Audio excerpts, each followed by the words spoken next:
सबको नमस्ते। आइए आज हम रोमियो उसका 11 अध्याय 25 से आगे हम पढ़ेंगे। Romans 11 from verse 25। रोमियो का 11 अध्याय 25 वचन से आगे हम पढ़ेंगे। क्या आप सबको मिला? हे भाइयों, कहीं ऐसा ना हो कि तुम अपने आप को बुद्धिमान समझ लो। इसलिए मैं नहीं चाहता कि तुम इस भेद से अनजान रहो कि जब तक अन्य जातियां पूरी रीति से प्रवेश न कर लें, तब तक इज़राइल का एक भाग ऐसे ही कठोर रहेगा और इस रीति से सारा इज़राइल उद्धार पाएगा। जैसे लिखा है, छुड़ाने वाला सिय्योन से आएगा और अभक्ति को याकूब से दूर करेगा।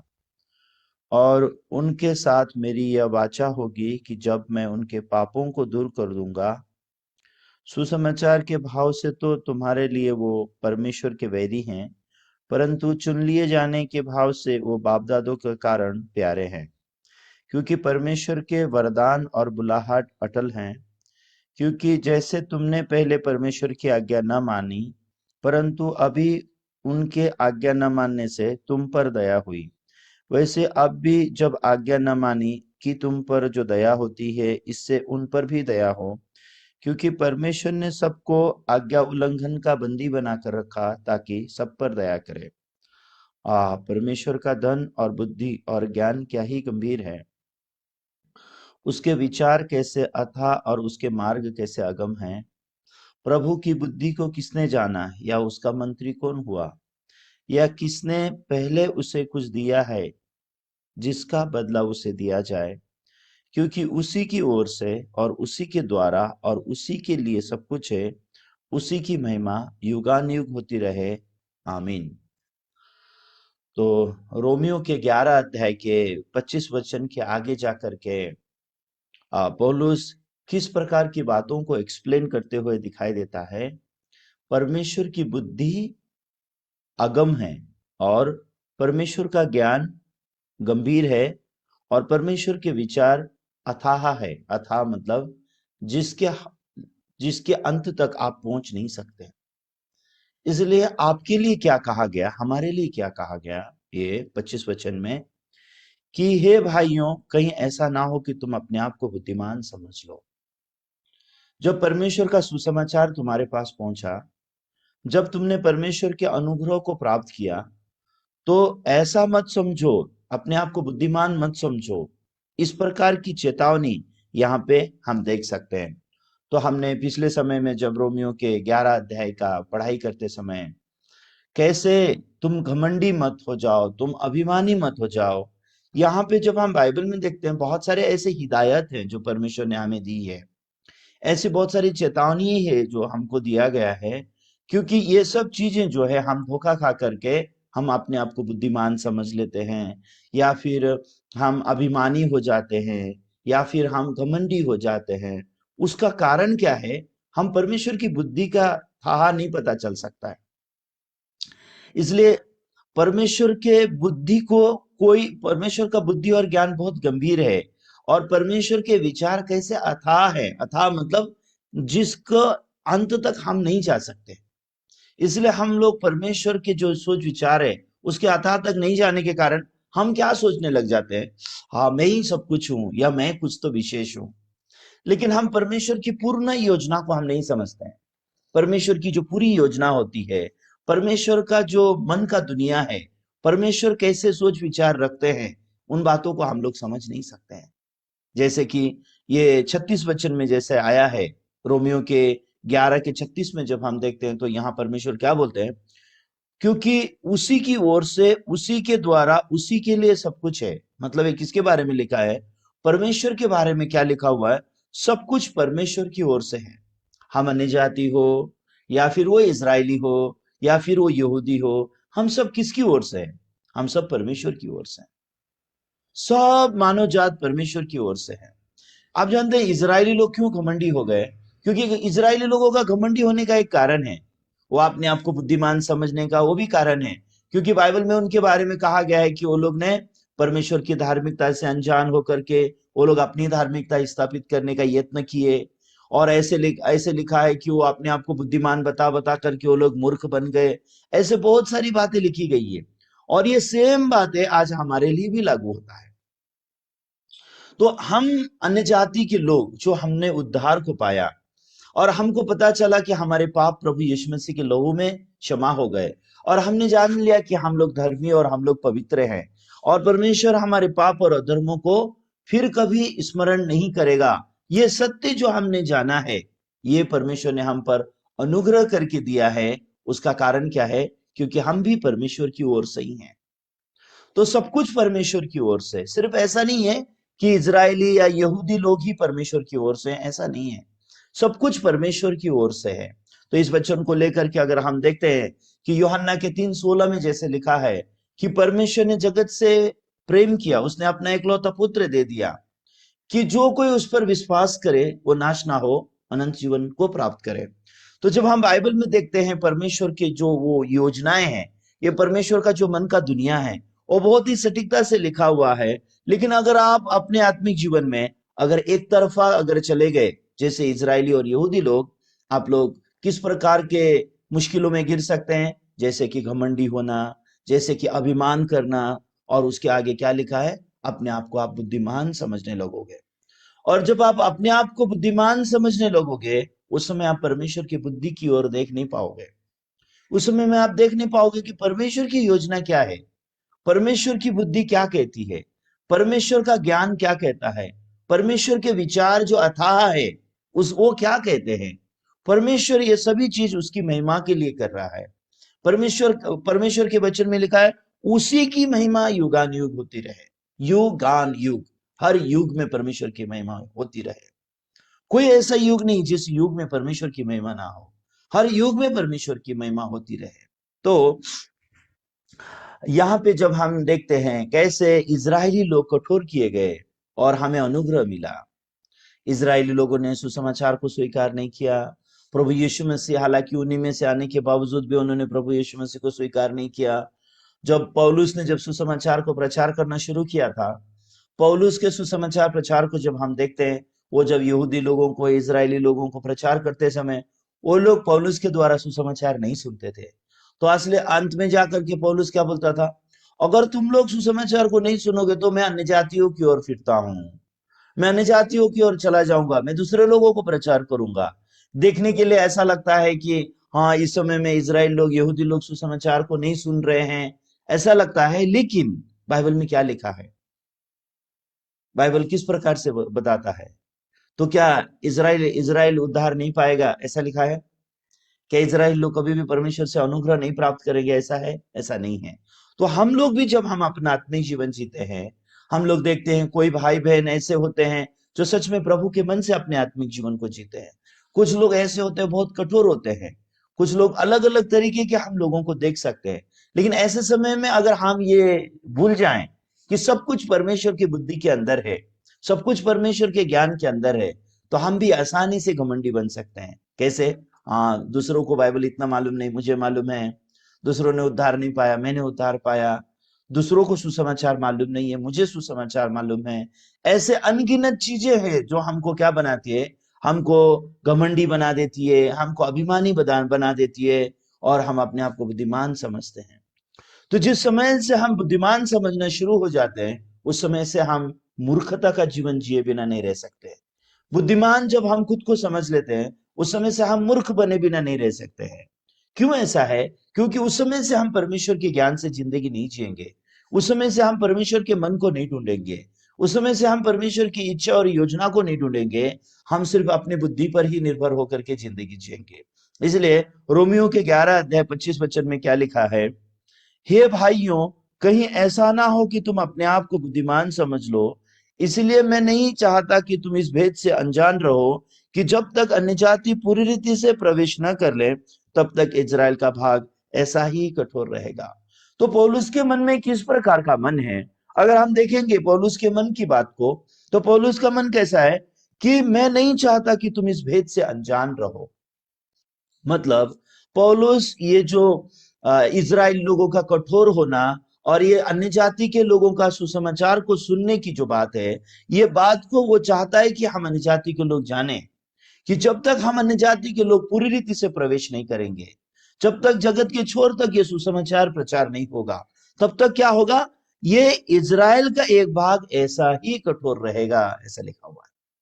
तो अभी जब हम देखते हैं हमारी आंखों से, हाँ इज़राइल लोग कितने कठोर है, तो हम अपनी तरफ से न्याय कर सकते हैं उनको ना, ये लोग का उद्धार नहीं हो सकता, हाँ ये लोग वचन नहीं सुनेंगे, हाँ इनको तो परमेश्वर का वचन ही समझ में नहीं आएगा, या ये लोग तो ऐसे ही रहेंगे। हम इस प्रकार का न्याय कर सकते हैं, लेकिन ये हमारा न्याय गलत है, ये हमारी बुद्धिमानी है।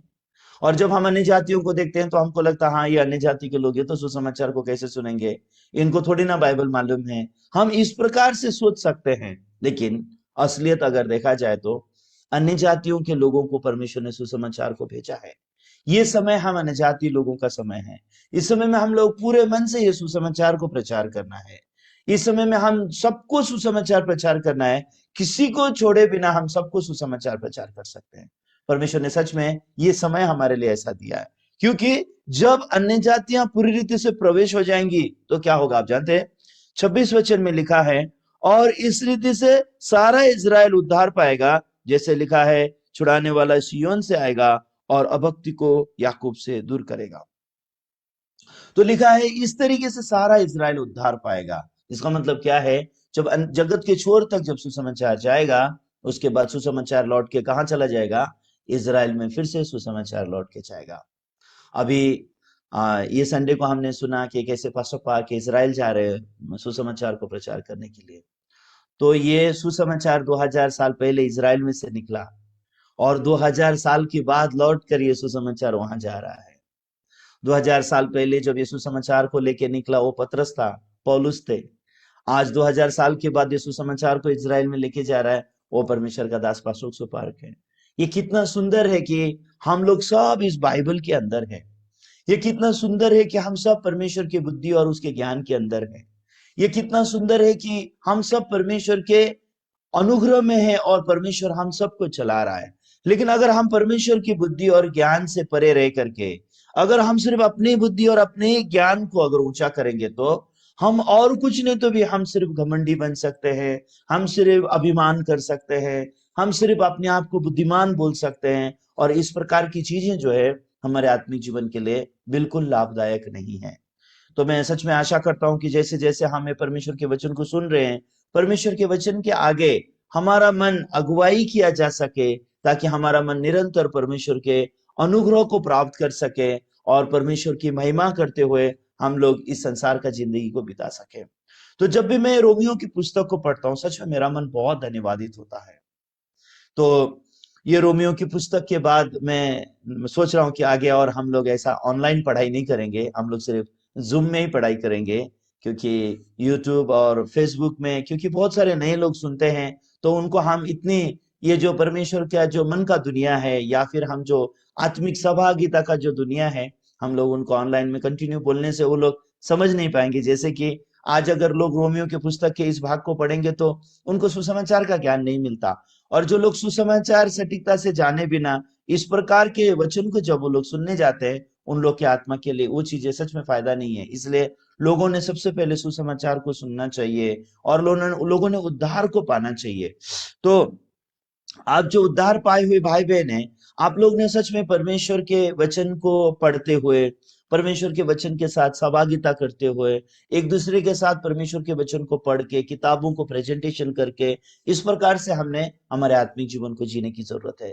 तो मैं आशा करता हूं कि हम जब अगला पुस्तक शुरू करेंगे, तो हम लोग जूम में हम लोग क्या करेंगे, प्रेजेंटेशन समय रखेंगे। तो सब लोग को हर दिन एक अध्याय पढ़ना होगा, और एक अध्याय में से वो लोग क्या समझते हैं उसका प्रेजेंटेशन करना होगा, और फिर उसके बाद फिर थोड़ी देर में प्रचार करूंगा। मैं सोच रहा हूँ अगर हम इस रीति से बाइबल पढ़ाई करेंगे तो बहुत अच्छा होगा।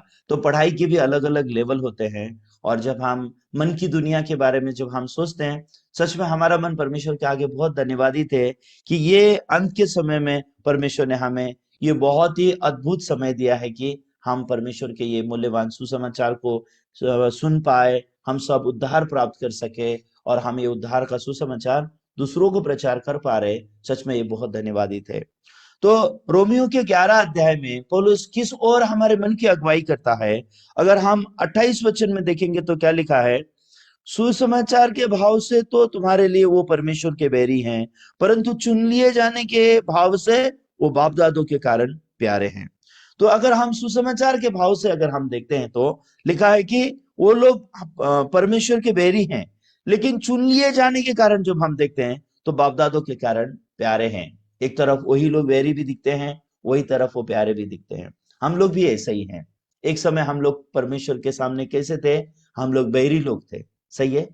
हम लोग के परमेश्वर के सामने कैसे थे? बैरी थे। ना तो हम परमेश्वर को विश्वास करते थे, ना तो हम लोग सुसमाचार जानते थे। हम इस संसार में आशाहीन और ईश्वर रहित जिंदगी को जीते थे। हमको मालूम भी नहीं था कि हमें बनाने वाला कोई सृष्टिकर्ता परमेश्वर है। हम लोग को ये भी नहीं मालूम था कि परमेश्वर का बेटा यीशु हमारे पाप अपने ऊपर लेके वो क्रूस पर बलिदान हुआ है, और कैसे यीशु ने हमको धर्मी और पवित्र बनाया। यीशु पे विश्वास करके कैसे परमेश्वर की संतान बनना है, ये सब विषय में हमको मालूम ही नहीं था। लेकिन जब हम बैरी थे, उस समय में परमेश्वर क्या कर रहे थे? जब हम लोग परमेश्वर के शत्रु थे, जब हम परमेश्वर के वैरी थे, उस समय परमेश्वर ने हमारे साथ क्या किया? ये रोमियो की पुस्तक में थोड़ा सा हम पीछे जाएंगे। रोमियो उसका 5 अध्याय उसके 10 वचन में अगर हम पढ़ेंगे तो वहां पे लिखा है, जब हम बैरी थी तो उस समय परमेश्वर ने हमारे लिए क्या किया था। रोमन्स 5:10 लिखा है, क्योंकि बैरी होने की दशा में उसके पुत्र की मृत्यु के द्वारा हमारा मेल परमेश्वर के साथ हुआ, तो फिर मेल हो जाने पर उसके जीवन के कारण हम उद्धार क्यों ना पाएंगे। तो यहाँ पे क्या लिखा है? बैरी होने की दशा में उसके पुत्र की मृत्यु के द्वारा हमारा मेल परमेश्वर के साथ हुआ। तो जब हम परमेश्वर के शत्रु थे, बैरी थे, उस समय परमेश्वर क्या कर रहे थे? हमारी तरफ पूरी शत्रुता थी। हमारा मन शैतान से भरा हुआ, हमारा मन अपनी इच्छा, शरीर की इच्छा, संसार की इच्छा से भरा हुआ, और हम लोग परमेश्वर के शत्रु का काम कर रहे थे। हम परमेश्वर के बैरी का काम कर रहे थे। हम शैतान के साथ एक मन होकर के जी रहे थे। ऐसे समय में परमेश्वर क्या कर रहे थे? परमेश्वर हमसे मेल मिलाप कैसे करेंगे उसके बारे में सोच रहे थे। परमेश्वर हमसे मिलने का रास्ता ढूंढ रहे थे। मैं कैसे मिलूं इनसे, मैं इनको, इनके साथ मेल मिलाप कैसे करूं। तो परमेश्वर ने हमसे मेल मिलाप करने के लिए क्या किया? परमेश्वर ने हमसे मेल मिलाप करने के लिए अपने पुत्र को बलिदान किया। क्योंकि जब तक परमेश्वर का पुत्र हमारे पाप को लेकर के वो क्रूस पर बलिदान नहीं होगा, जब तक वो पुत्र क्रूस पर मर के, हमारे पाप की सजा इतनी खतरनाक सजा है हमारे शत्रुत्व का। हमने जो परमेश्वर से वैर किया, हम जो परमेश्वर के शत्रु शैतान के साथ जो एक हो गए, हमने जो पाप किया, उसकी सजा क्या थी? उसकी सजा भयानक मृत्यु थी। लेकिन परमेश्वर हमसे मेल मिलाप करने के लिए, परमेश्वर हमें स्वर्गीय आशीष देने के लिए, परमेश्वर हमें अनुग्रह और अनंत जीवन देने के लिए, परमेश्वर ने अपने पुत्र के मृत्यु को हमारे लिए दिया। परमेश्वर ने अपने पुत्र को हमारे बीच में लेके आया, ताकि हमारे जैसे शत्रु लोग, हमारे जैसे बैरी लोग, परमेश्वर के पुत्र की मृत्यु के द्वारा हम परमेश्वर के साथ मेल मिलाप कर सके। तो इसलिए परमेश्वर के पुत्र के मृत्यु के द्वारा ही हम जो परमेश्वर के शत्रु थे, हम परमेश्वर के क्या बन गए? बेटे और बेटियां बन गए। ये कितना अद्भुत है ना। तो प्रभु यीशु मसीह जब इस संसार में आया, उसने हमारे जो वैरीपना है, हमारा हमारा जो पाप है, हमारी जो शत्रुता है, ये सब कुछ को प्रभु यीशु मसीह ने क्रूस पर खत्म करके, हमारे पाप का कीमत मौत देके, हमें अपने खून से धो के पवित्र बना के, यीशु ने क्या किया? यीशु ने हमें परमेश्वर के संतान होने का अधिकार दिया, परमेश्वर की संतान होने का अधिकार दिया, और ये अनुग्रह का सुसमाचार हमें भेज दिया गया। तो अगर आप कुरिन्थियों की पत्री में देखेंगे तो इस बारे में पौलुस भी और कुछ बातें बोलते हैं, उसके बारे में हम थोड़ा देखेंगे। दूसरा कुरिन्थियों, 2 कुरिन्थियंस उसका 5 अध्याय 16 वचन के आगे हम देखेंगे। दूसरा कुरिन्थियों 5 अध्याय 16 वचन के आगे, अतः अब से हम किसी को शरीर के अनुसार न समझेंगे। यद्यपि हमने मसीह को भी शरीर के अनुसार जाना था, तो भी अब से उसको ऐसा नहीं जानेंगे। इसलिए यदि कोई मसीह में है तो वो नई सृष्टि है, पुरानी बातें बीत गई है, देखो सब बातें नई हो गई है। ये सब बातें परमेश्वर की ओर से है, जिसने मसीह के द्वारा अपने साथ हमारा मेल मिलाप कर लिया और मेल मिलाप की सेवा हमें सौंप दी। तो ये 18 वचन में क्या लिखा हुआ है, ये सब बातें परमेश्वर की ओर से है। ये सब बातें परमेश्वर की ओर से है, जिस परमेश्वर ने मसीह के द्वारा अपने साथ हमारा मेल मिलाप कर लिया। तो परमेश्वर ने हम कौन थे, हमारा रूप क्या था? बैरी होने की दशा में, बैरी होने की दशा में जब हम परमेश्वर से शत्रुता कर रहे थे, जब हम परमेश्वर के बैरी बन के जिंदगी जी रहे थे, जब हम शैतान के मन से जिंदगी जी रहे थे, जब हम शैतान पर भरोसा करके जी रहे थे, हम परमेश्वर नहीं है बोल के हम घमंडी जिंदगी जी रहे थे, परमेश्वर को मानते नहीं थे, परमेश्वर के वचन को विश्वास नहीं करते थे, परमेश्वर के अस्तित्व को नहीं मानना चाहते थे। किधर है परमेश्वर, दिखा, ऐसा करके हम घमंड करते थे, परमेश्वर की निंदा करते थे। लेकिन उस समय परमेश्वर क्या कर रहे थे? मसीह के द्वारा परमेश्वर ने हमारे साथ मेल मिलाप कर लिया। मतलब जो वैर है, वैर को परमेश्वर ने क्रूस पर खत्म कर दिया, वैर को नाश कर दिया, उसको वैर को खत्म कर दिया।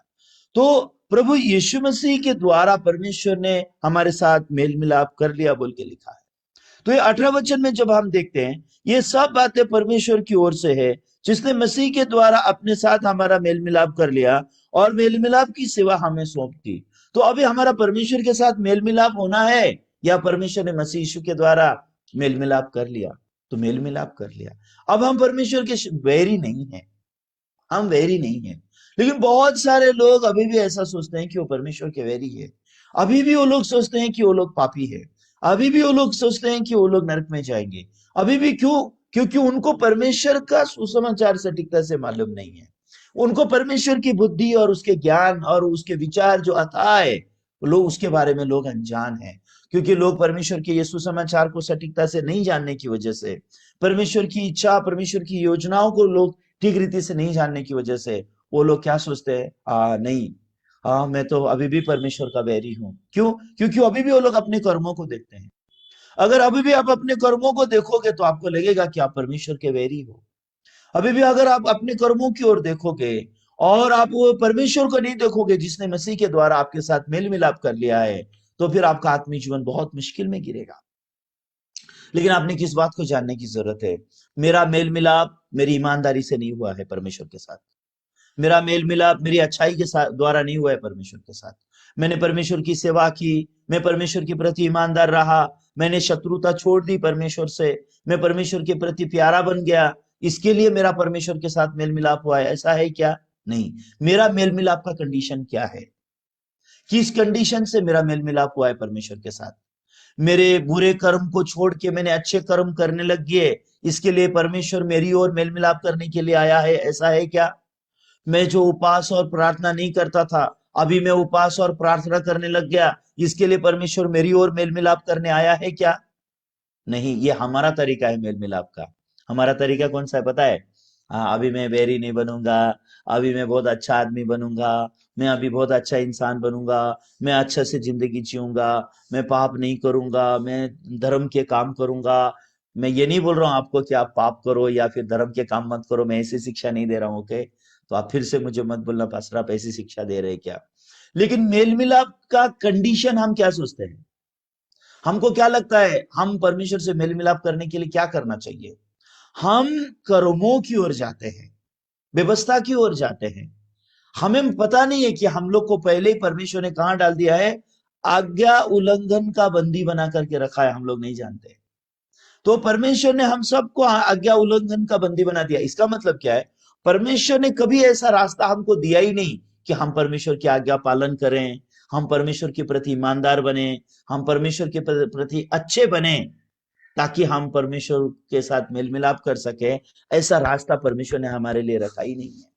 लेकिन हम कहाँ गिरे हुए रहते हैं? हमें लगता है कि हमारी ईमानदारी जरूरी है, हाँ, हमारा आज्ञा पालन जरूरी है, हमारी अच्छाई जरूरी है। इसलिए आपका मन किससे प्रभावित होता है?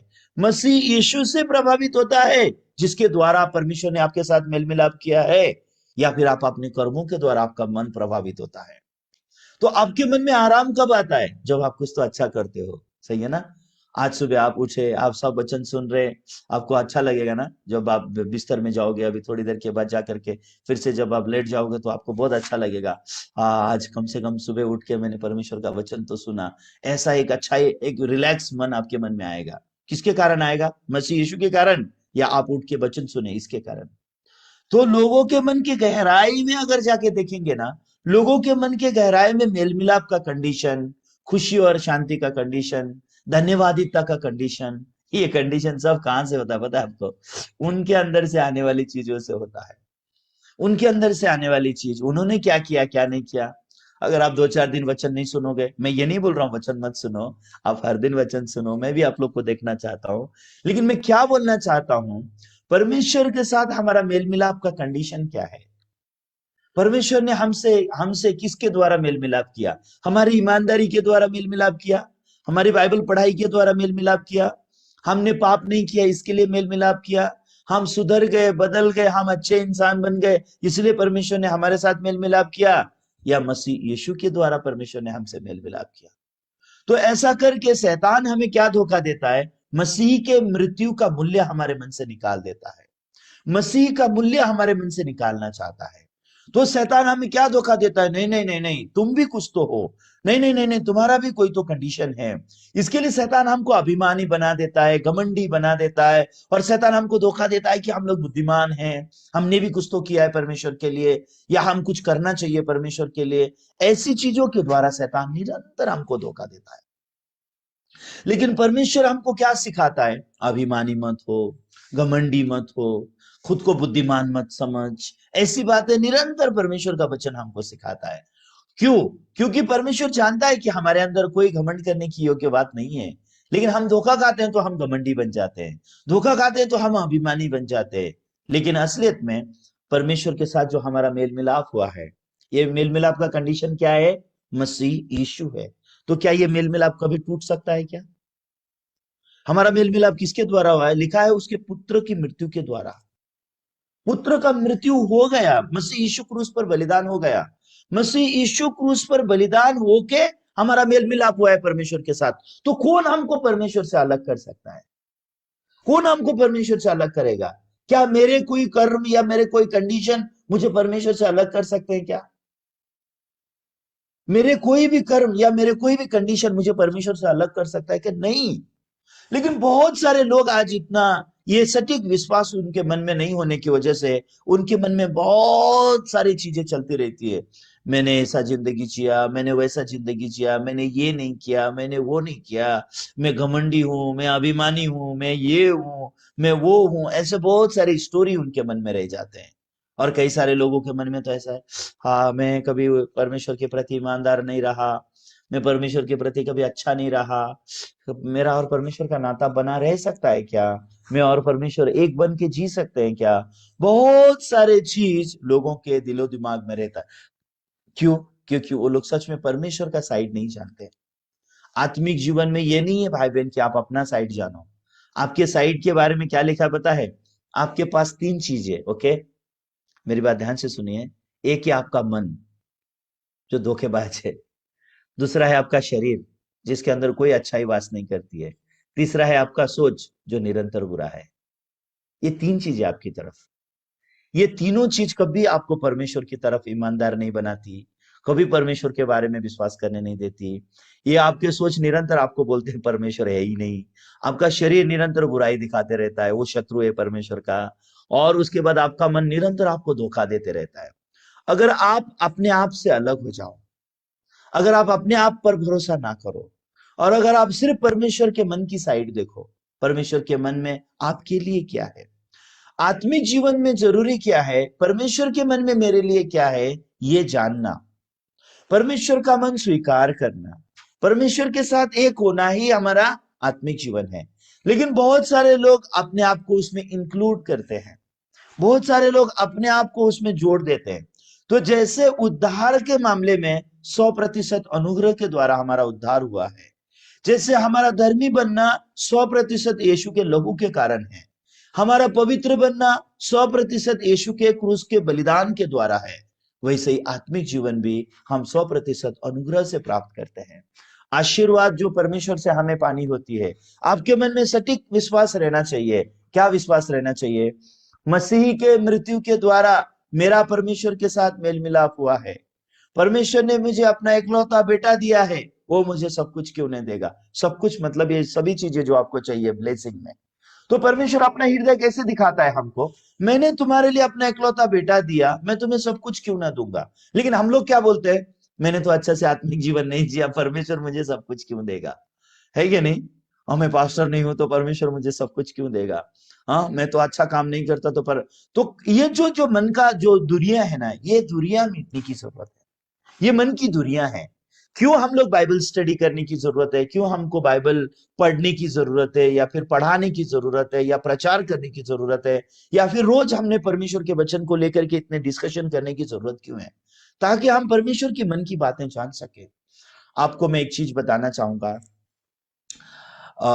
हम इस संसार में जीवन जीते समय में भी हमारे माँ बाप होते हैं, और हम भी बच्चे होते हैं, हमारे भी बच्चे होते हैं।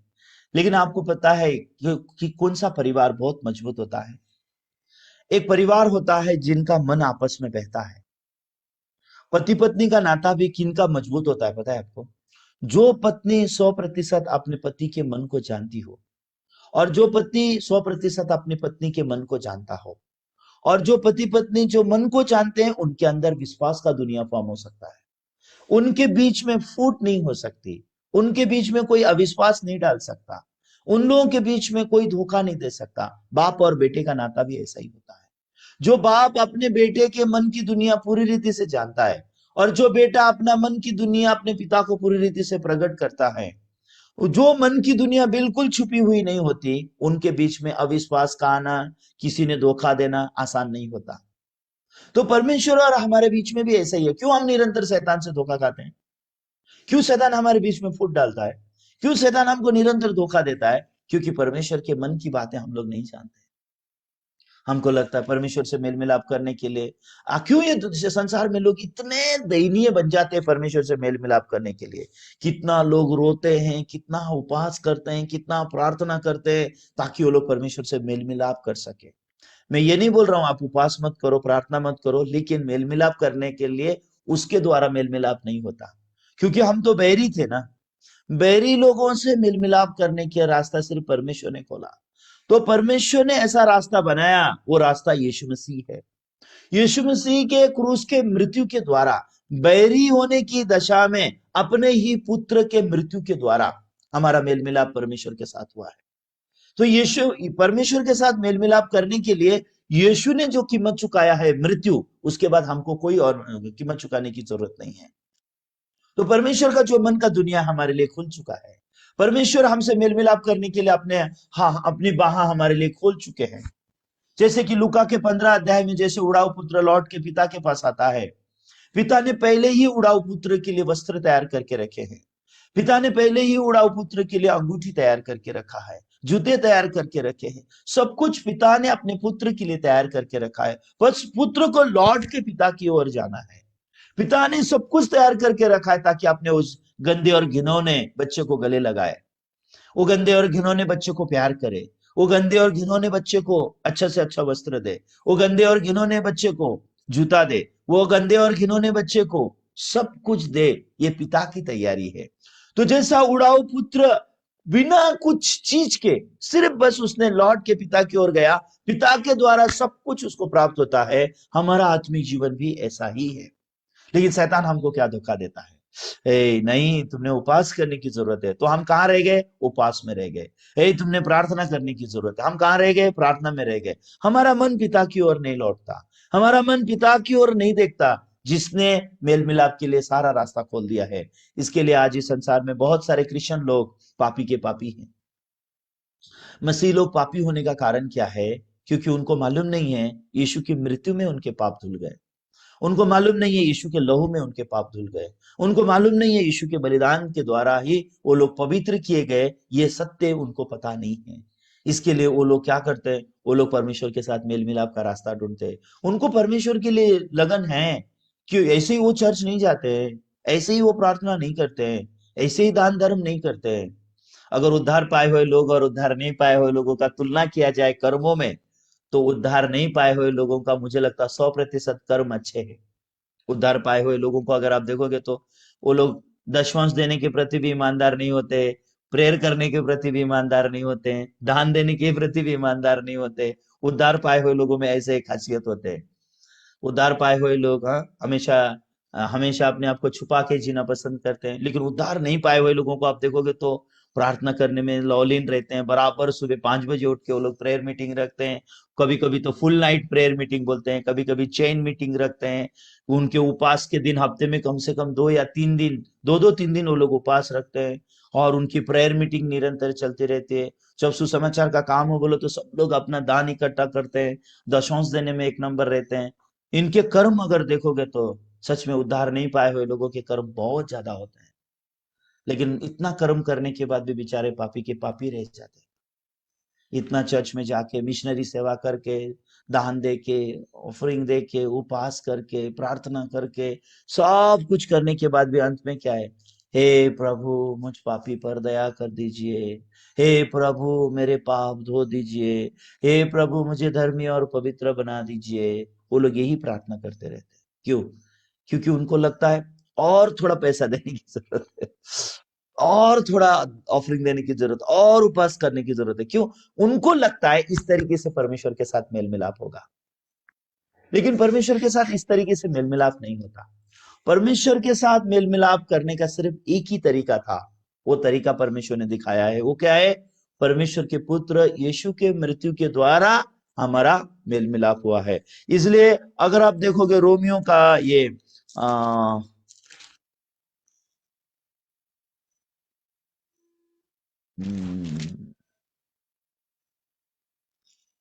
कहाँ था, मैं भूल गया। 5 का 10, माफ कीजिए, रोमियो का 5 का 10। तो रोमियो के 5 के 10 में क्या लिखा है? क्योंकि बैरी होने की दशा में उसके पुत्र की मृत्यु के द्वारा हमारा मेल परमेश्वर के साथ हुआ। यहाँ पे साफ लिखा है मेल हो गया। किसके द्वारा हुआ? पुत्र की मृत्यु के द्वारा। इंसान की प्रार्थना के द्वारा नहीं, इंसान के दान धर्म के द्वारा नहीं, इंसान की अच्छाई के द्वारा नहीं। हम जो बैरी लोग हैं, हम जो शत्रु हैं ईश्वर के, ये शत्रु का मिलन परमेश्वर के साथ हो गया है। किसके द्वारा? उसके पुत्र की मृत्यु के द्वारा। तो आपके मन में क्या चीज क्लियर होने की जरूरत है? यीशु मसीह की मृत्यु के द्वारा मेरा परमेश्वर के साथ मेल मिलाप हो चुका है। मुझे मेल मिलाप करने के लिए कुछ करने की जरूरत नहीं है। तो अभी उसके पुत्र की मृत्यु के द्वारा हमारा मेल मिलाप हो गया। अभी मेल मिलाप हो जाने के बाद फिर से परमेश्वर और हमारे बीच में बैर रह गया है क्या? अभी परमेश्वर और हमारे बीच में शत्रुता रह गई है क्या? फिर परमेश्वर और हमारे बीच में कोई कर्म रह गए क्या? कोई ईमानदारी रह गई है क्या?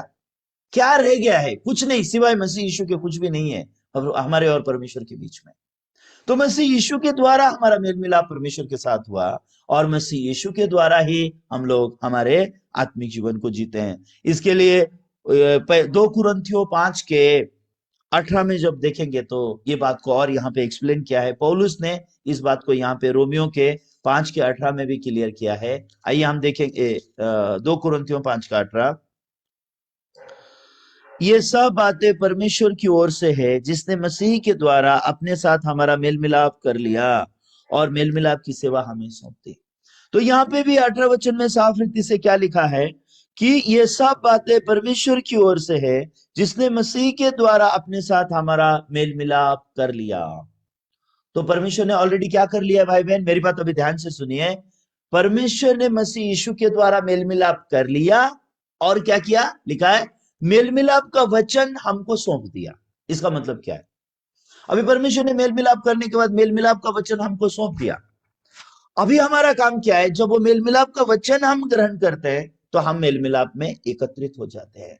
मेल मिलाप ऐसे होता है। बैरी होने की दशा में हम परमेश्वर के शत्रु थे, हम सब ने पाप किया, हम सब परमेश्वर के अनुग्रह से वंचित हो गए, हम सब कोई भी धर्मी नहीं बन सके, हम में कोई ईमानदारी नहीं थी, हम नरक जाए बिना नहीं रह सकते थे, हमारा विनाश निश्चित था।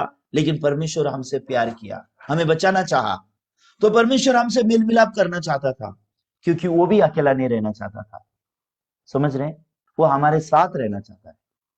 परमेश्वर अकेला नहीं रहना चाहता। उसने स्वर्ग सिर्फ अपने लिए नहीं बनाई, वो चाहता है कि हम सब अनंत जीवन उसके साथ स्वर्ग में रहें, क्योंकि वो हमारा सृष्टि करता है।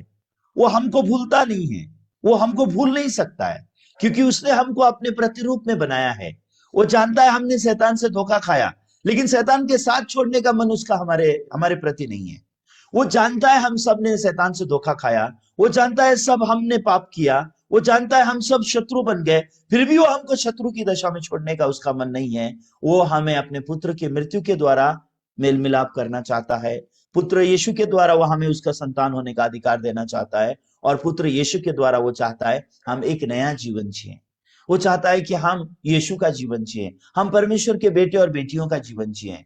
हमने बहुत लंबा समय ऑलरेडी हमने शैतान का जिंदगी जी लिया, ऑलरेडी हमने शरीर और संसार का जिंदगी जी लिया। वो चाहता है कि अब हम परमेश्वर के बेटे और बेटियों का जीवन जी सके। वो चाहता है कि हम उसके प्रति धन्यवादित और खुशी से भरा जीवन जी सके।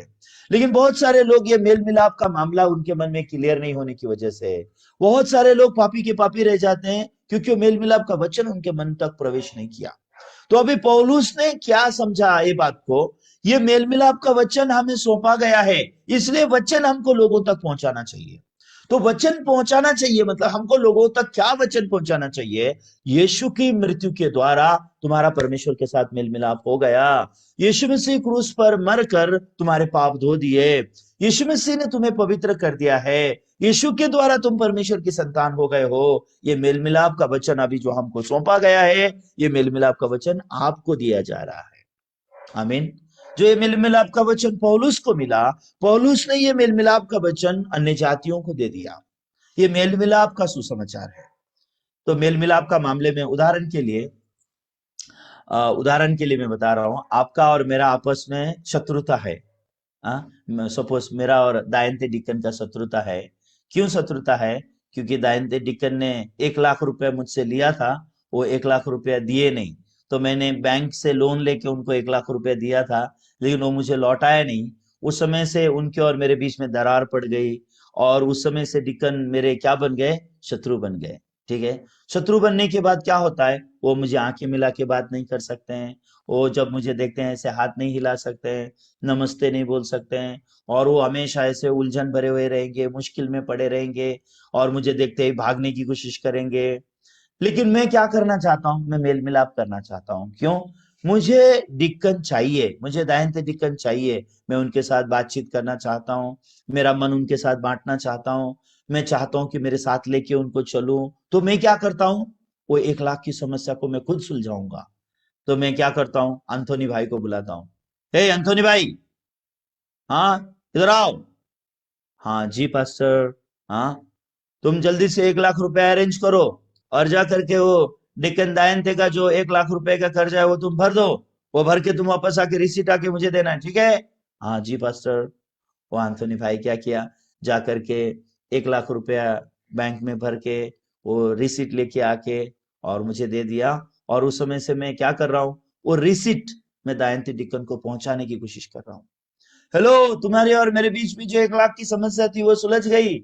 अब से तुम मेरे बैरी नहीं हो, अब से तुम कर्जदार नहीं हो। अंतोनी के द्वारा वो सारी समस्या सुलझा दी गई है। ये बातें भी मुझे पहुंचाना पड़ेगा ना, सही है ना? हालांकि 1 लाख की समस्या सुलझा दी गई, लेकिन अगर डिकन दायंते ये बात को जानते ही नहीं है, सिर्फ मेरे जानने से डिकन दायंते और मेरा मेल मिलाप हो सकता है क्या? नहीं हो सकता है। ये समस्या सुलझ गई है, ये डिकन दायंते को भी समझाना पड़ता है, पहुंचाना पड़ता है। तो जब परमेश्वर ने यीशु मसीह को क्रूस पर बलिदान किया, परमेश्वर की तरफ से मेल मिलाप हो गया। मतलब क्या है? परमेश्वर का मन हमारे लिए खुल गया। परमेश्वर और हमारे बीच में अब पाप की दीवार नहीं है। परमेश्वर और हमारे बीच में जो पाप की समस्या थी, परमेश्वर की तरफ से सुलझ गई, लेकिन अभी भी हमारी तरफ से सुलझती नहीं है। क्यों? क्योंकि मेल मिलाप का वचन हम तक पहुंचा नहीं है। इसके लिए पौलुस ने यह मेल मिलाप के वचन को पहुंचाना बहुत महत्व दिया है, बहुत महत्व दिया है। यहां तक पौलुस कहता है कि मैं सुसमाचार का कर्जदार हूं, मैं बुद्धिमानों का कर्जदार हूं, मैं मूर्ख लोगों का कर्जदार हूं। इसका मतलब क्या है? मुझे हर बुद्धिमान आदमी को बताना है कि तुम्हारे पाप क्षमा हो चुके हैं। मैं हर मूर्ख आदमी को मुझे बताना है कि तुम्हारे पाप क्षमा हो चुके हैं। क्यों? क्योंकि मेल मिलाप का वचन तो मेरे पास पहुंच गया। अब ये वचन मैंने अपने पास नहीं रखने हैं, ये वचन मैंने सबको पहुंचाना है, ये वचन मैंने दूसरों को देना है कि यीशु मसीह के बलिदान के द्वारा तुम्हारे पाप क्षमा हो चुके हैं। यीशु मसीह के बलिदान के द्वारा परमेश्वर ने तुम्हें पवित्र कर दिया है। यीशु के लहू के कारण तुम धर्मी बनाए गए हो। ये मेल मिलाप का वचन जो हम तक पहुंचा है, हमें सब तक पहुंचाने के बारे में बताया गया है। क्या आप समझ रहे हैं इस बात को? इसलिए 19 वचन में क्या लिखा है? 19 वचन में, आइए हम 19 वचन को देखेंगे। 2 कुरिन्थियों 5 का 19, 2 कुरिन्थियों 5 का 19, अर्थात परमेश्वर ने मसीह में होकर अपने साथ संसार का मेल मिलाप कर लिया और उनके अपराधों का दोष उन पर नहीं लगाया, और उसने मेल मिलाप का वचन हमें सौंप दिया। तो यहाँ पे फिर से 19 वचन में क्या लिखा है? परमेश्वर ने मसीह में होकर संसार के साथ अपना मेल मिलाप कर लिया। ये परमेश्वर का साइड, ठीक है।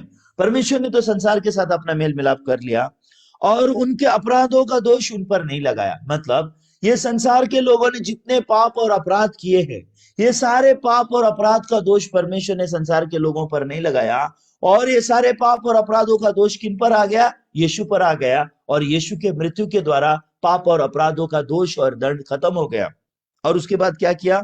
उसने मेल मिलाप का वचन हमें सौंप दिया। और क्या किया गया उसके बाद? मेल मिलाप का वचन हमें सौंपा, मतलब हम जो लोग जानते हैं कि यीशु के बलिदान से हम धर्मी हैं, हम जो जानते हैं कि यीशु के लहू के कारण हम धर्मी ठहराए गए, हम पवित्र किए गए, मतलब हम तक मेल मिलाप का वचन पहुंच चुका है। ये वचन हमें सौंपे गए हैं। एक इसलिए सौंपे गए ताकि हम दूसरों को सौंप दें, ताकि हम दूसरों को दे दे। ये मेल मिलाप का वचन सिर्फ हमारे पास रखने के लिए नहीं है, ये वचन सिर्फ हम जानने के लिए नहीं है, ये वचन हम दूसरों को सौंप देना है। वो लोग विश्वास करें ना करें, स्वीकार करें ना करें, इसलिए हमने उन सबको सौंप देना है। इसलिए जब आप अपना जीवन जीते, परमेश्वर के इस मन को रखिए। क्यों?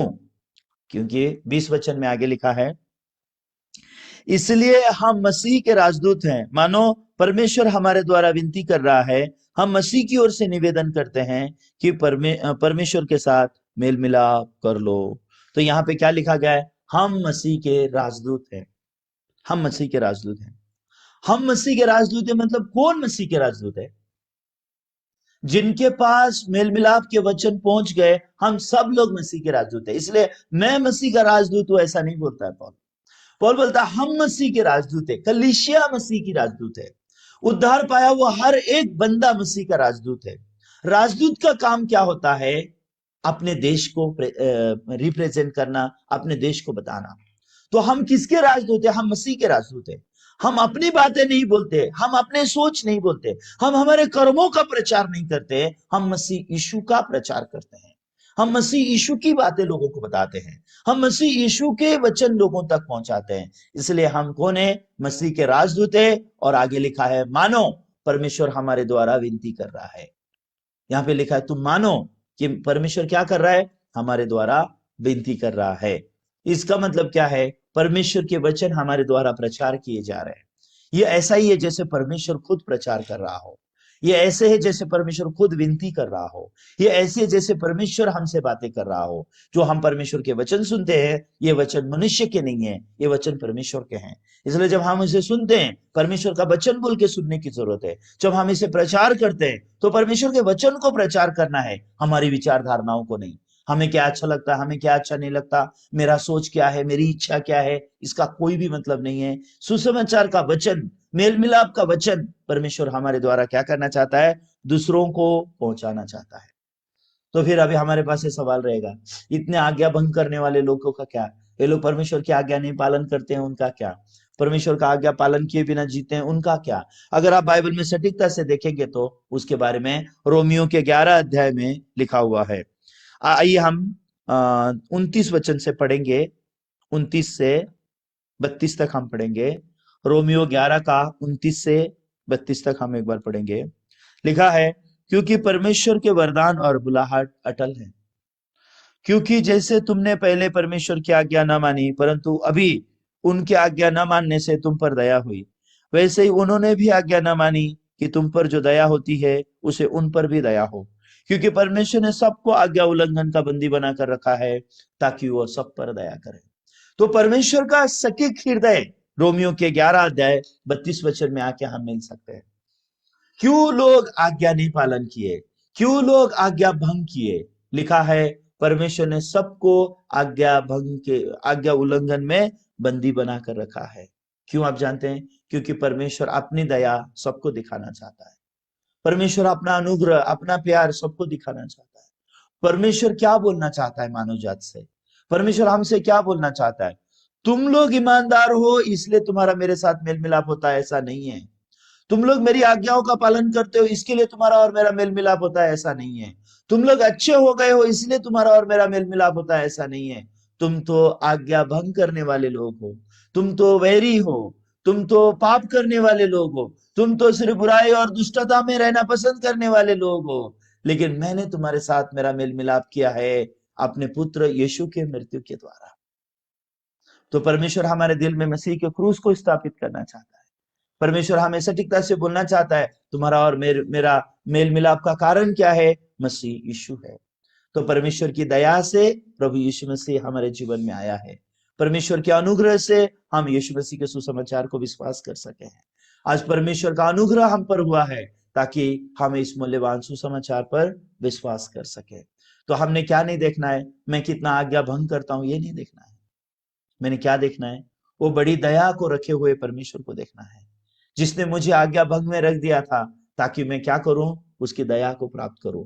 तो जब हम दूसरों को भी देखते हैं, हाँ ये लोग परमेश्वर की आज्ञा तोड़ते हैं, हाँ इन लोग का जीवन अच्छा नहीं है, ये लोग परमेश्वर के बैरी बन के जी रहे हैं, हमने ऐसा न्याय नहीं करना है।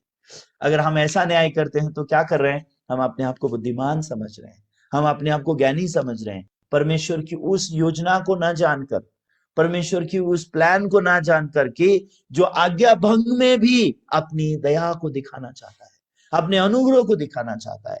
क्योंकि इस परमेश्वर सच में सभी लोगों के मन में अपने अनुग्रह को, अपनी दया को स्थापित करना चाहता है। परमेश्वर सबके मन में यीशु के बलिदान के द्वारा तुम धर्मी हो ये स्थापित करना चाहता है। परमेश्वर सबके मन में यीशु के क्रूस के बलिदान के द्वारा तुम पवित्र किए गए हो ये स्थापित करना चाहता है। अब मसीह के लहू से तुम्हारे पाप धुल गए हैं, मैं तुम्हारे पाप और अधर्म को कभी भी स्मरण नहीं करूंगा ये स्थापित करना चाहता है। तो जब हमारे मन में मेरा मेल मिलाप जो परमेश्वर के साथ हुआ है, ये मेरा साइड में कुछ भी नहीं है, सिर्फ मसीह के बलिदान के द्वारा मेरा परमेश्वर के साथ मेल मिलाप हुआ है। ये मेल मिलाप का वचन अगर आपके मन में रहेगा, आपको कभी ये सोच नहीं सताएगा कि आपका परमेश्वर से नाता नहीं है, आप परमेश्वर से अलग हो गए, परमेश्वर आपकी मदद नहीं करेंगे, परमेश्वर आपके साथ नहीं है। ऐसे सोच कभी भी आपके मन में प्रभुत्व नहीं करेंगे और आप परमेश्वर के सामने एक धन्यवाद भरा हुआ जीवन को जी पाएंगे। मैं सच में आशा करता हूं कि रोमियो का 11 अध्याय ये सब वचन जब आप सटीकता से समझेंगे तो आपका मन भी कैसा हो जाएगा? जैसे कि 33, 34, 35, 36 में पौलुस एक्सप्रेस करता है, ऐसे आप भी एक्सप्रेस कर पाओगे। क्या हम एक बार साथ एक्सप्रेस करें? आइए एक बार साथ एक्सप्रेस करेंगे इस वचन को। रोमियो 11 अध्याय 33, 34, 35, 36 साथ में जोर से पढ़ेंगे और खत्म करेंगे। ठीक है, आइए साथ पढ़ते हैं। परमेश्वर का धन और बुद्धि और ज्ञान क्या ही गंभीर है, उसके विचार कैसे अथाह और उसके मार्ग कैसे अगम है। प्रभु की बुद्धि को किसने जाना, या उसका मंत्री कौन हुआ, या किसने पहले उसे कुछ दिया जिसका बदला उसे दिया जाए।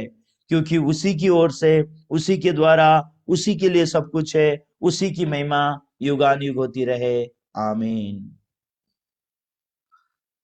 ठीक है, क्या आपके मन में ऐसा हो गया? क्या नहीं हुआ? मेरे मन में ऐसा हो गया, वाह परमेश्वर का धन और बुद्धि ज्ञान कितना गंभीर है, परमेश्वर के विचार कैसे अथाह है और उसके मार्ग कैसे अगम है। अथाह और अगम अगर आप इसको ढूंढोगे ना, अथाह का मतलब है कभी उसके जड़ तक नहीं पहुंच पाना, और अगम मतलब जिसमें कभी अंत पाया नहीं जाना। तो परमेश्वर की बुद्धि और ज्ञान सच में बहुत अद्भुत है। तो हमने परमेश्वर की बुद्धि और ज्ञान से सब कुछ को देखने को आना चाहिए, हमारी अपनी बुद्धि, हमारे अपने ज्ञान से नहीं। अगर आप अपनी बुद्धि और अपने ज्ञान का सहारा लोगे, हमेशा आप अपने आप को दोषी ठहराओगे, हमेशा आप अपने आप को नीचा समझोगे, हमेशा ऐसा लगेगा कि ऐसा क्यों है, वैसा क्यों है, मैं ऐसा क्यों, मैं ऐसा क्यों, ऐसा ही आप जिंदगी जियोगे।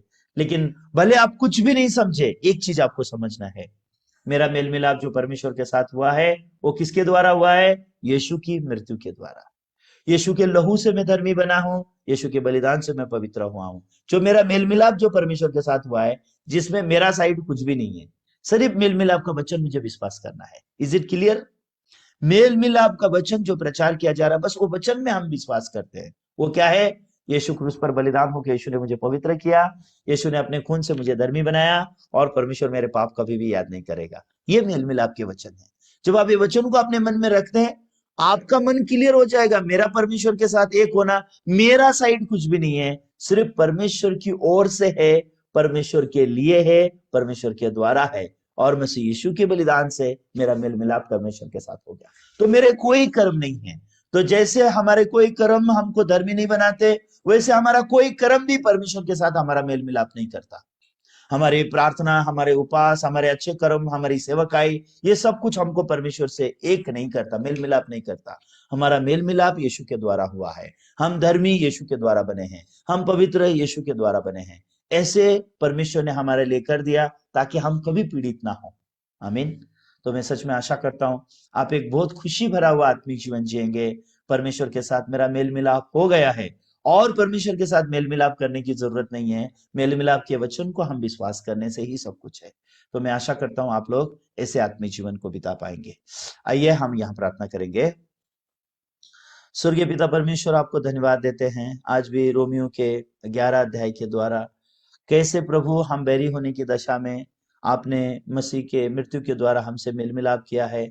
आपने हम सबको आज्ञा उल्लंघन का बंदी बना दिया ताकि आप अपनी दया हम पर प्रकट कर सके। प्रभु, सच में हम ऐसे धोखेबाज इंसान हैं, और हम निरंतर अपने सोच से धोखा खाते हैं, ये न जानकर कि परमेश्वर मेल मिलाप का शुरुआत आपने किया है, और मेल मिलाप करने के लिए सभी काम आपने किया है, और मेल मिलाप की सेवा के वचन भी आपने हमको भेज दिया है।